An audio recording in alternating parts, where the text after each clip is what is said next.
healthy with plenty of players getting paid.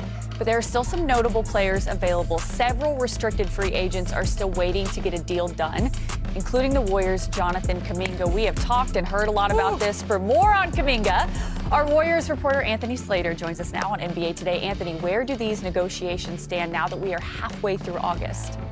Well, there's been renewed conversations between the two sides. There's dialogue, but as y'all know, talking doesn't necessarily equal movement. They've shared contract concepts and opinions about the whole thing, between each other this last week, dating back to last weekend. But, Kuminga wants more of a player-friendly deal, more of a signal of that he's a building block, not just a trade asset. The word I've heard from the Kuminga side is pawn. He doesn't want to sign this 2-year, $45 million deal with a team option where he is clearly just being used to be traded mid-season. That's not something he wants to sign up for. Now, if you're talking about a 3-year deal, if you're talking about something with a player option that shows him a little bit more commitment, that's something he'd be interested in. But as of now, the Warriors have been hesitant to do that. And because of that, Kuminga is signaling to those around him that he's very willing and prefers the qualifying offer over the 2-year, $45 million deal. And that's dangerous for the Warriors. They can try to call his bluff, but right now, it seems to be trending towards the qualifying offer.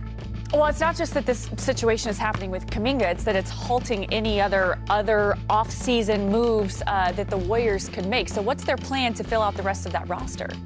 Yeah, I mean, it's the same name we've all been talking about for, 6 weeks now, right. 7 weeks. Yes. Al Horford, he's clearly ticketed to be their starting center if that gets wrapped up. D'Anthony Melton is a name that they like. Seth Curry.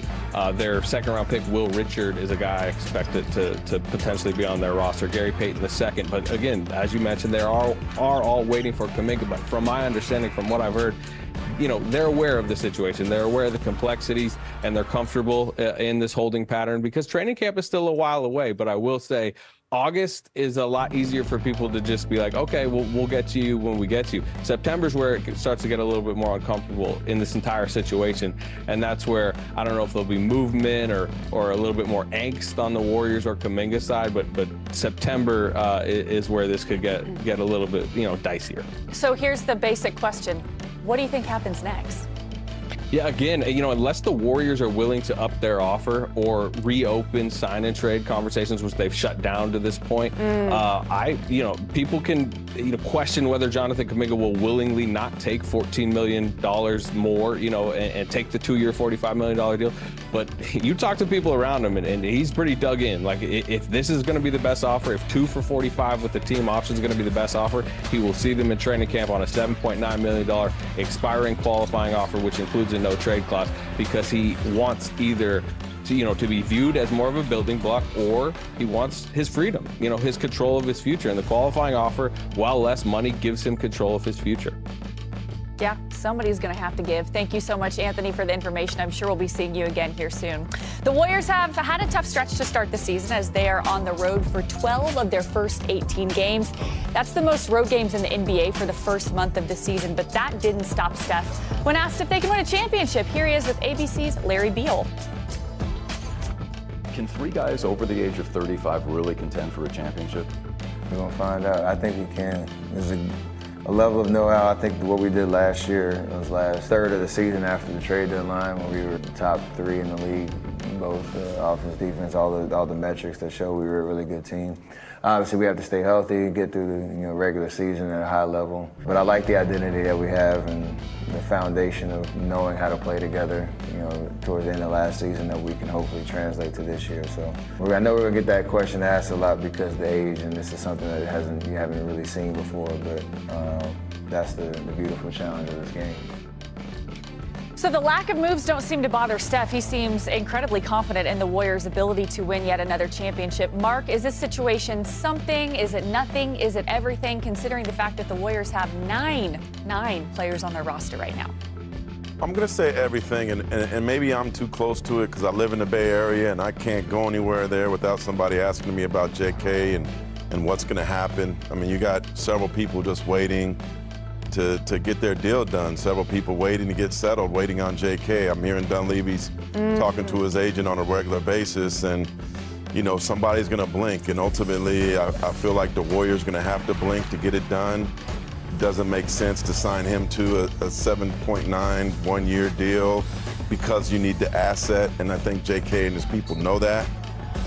But also JK's made $24 million in his career so far. It's a lot of money to turn down. Yeah. There's a line in the movie Boomerang where you say, "Take the money, fool."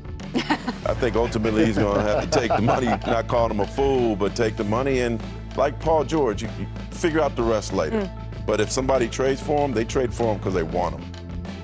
Yeah, and that hasn't happened yet. I mean, they've had great offers for Kuminga over the years. And they could have had Alex Caruso on their team a couple years ago if they would have been willing to part with Jonathan Kuminga. The thing that's hard for me, I think is nothing, because I think he's going to be on the Warriors, and the only question is how much are they paying him.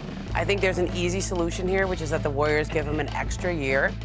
It'll be like a 2+1 where he has a little more control over his career, a little more guaranteed money. And I do think the Warriors see him as somebody who's, if he wants to call it a building block, I don't know if I would call it that, but somebody they want around for a long time, because they have 35-year-olds on their team. And I know the owner, Joe Lacob, has told him this. He loves Jonathan Kuminga. He's the reason that they have never included him in trades, because they see the potential in him. But the question is not whether he's going to be back, but what kind of attitude is he going to have? If it is he's been spurned and he's got a bad attitude, he's going to sit on the bench, that's not going to help them. But they didn't really use him that much once they traded for Jimmy Butler. It was sort of Jimmy or Kuminga, and they went 23-7 when they traded for Jimmy towards the end of the year. So I think Steph's right. I think they can contend. So Ramona, you say it's nothing. Mark says everything. Udonis Haslem, you say it's?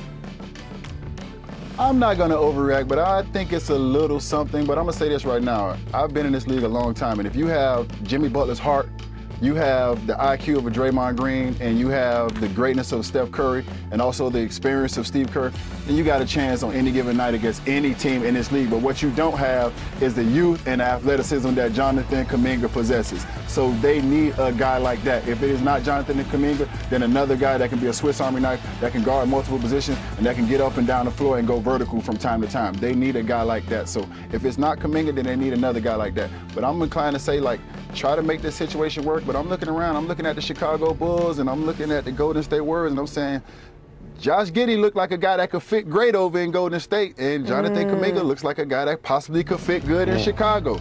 I remember reading an article just a little while ago where Josh Giddey's father said that there was interest from Golden State in Kuminga, but OKC took him at 6, and they said that Golden State would take him at 7. So I'm just saying, this might be a solution. I'm no GM. This might be above my pay grade, guys, but this might be a solution to some people's problems. You're in the front office. Ramona. I think Josh Giddey's looking for a deal that's more like $30 million a year, and the Bulls are around 20. I do think that you make a very good point, UD, that he would fit the way the Warriors play. He's a smart player. He moves the ball. He would fit really well into that offense, and he's tall, and he gives them some size. You can play him as a defensive 5 if you want with Josh Giddey, even though he's a point guard. So I think he would fit very well there, but I don't know if they're going to meet his price point either, because they obviously are restricted in what they can pay him based on the other salaries they have for their vets. Well, whatever they do, it's going to be on national television.